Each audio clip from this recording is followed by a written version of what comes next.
স্বাগত তাসিন টিউটোরিয়ালসে। আজকে আমরা দেখব কিভাবে এক্সেল শিটে ভাগফল নির্ণয় করতে হয়।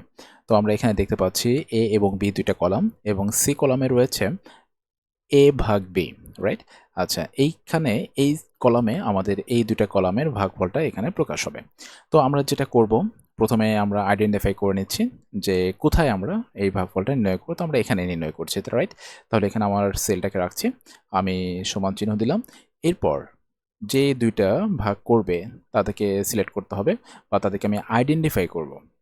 তো এখানে আমরা দেখতে পাচ্ছি আমার এই যে সেল, এই সেলটা হচ্ছে A2। ওকে, তাহলে আমি লিখছি A2, লিখলাম। এখন ভাগ চিহ্ন দিতে হবে। আমার তো কিবোর্ডে ভাগ নেই। কিবোর্ডে ভাগের কাজ করবে কোনটা? স্ল্যাশ।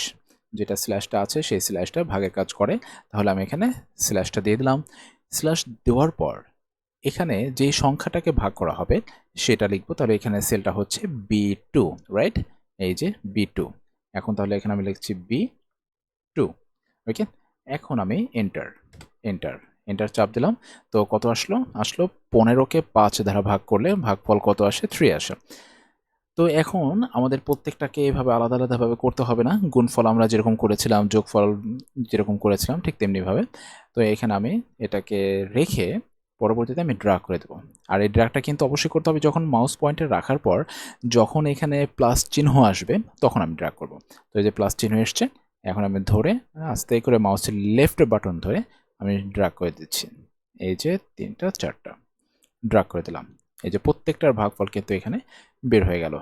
তো আমরা এভাবেই এক্সেল শিটের মাধ্যমে খুব সহজে ভাগফল নির্ণয় করতে পারি। দেখা হচ্ছে পরবর্তী কোনো টপিকে। ততক্ষণ পর্যন্ত ভালো থাকবেন। আল্লাহ হাফেজ।